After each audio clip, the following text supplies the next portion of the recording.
અહીંથી આપણે લીંબડી ચૂડાવવાનું થાય તમારી અહીંથી 6 કિલોમીટર હોય પા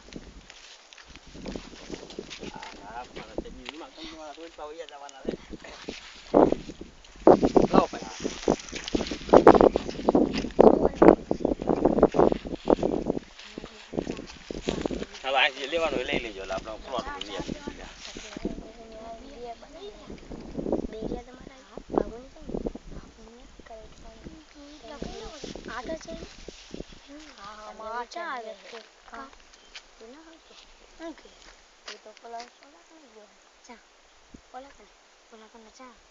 कारखाने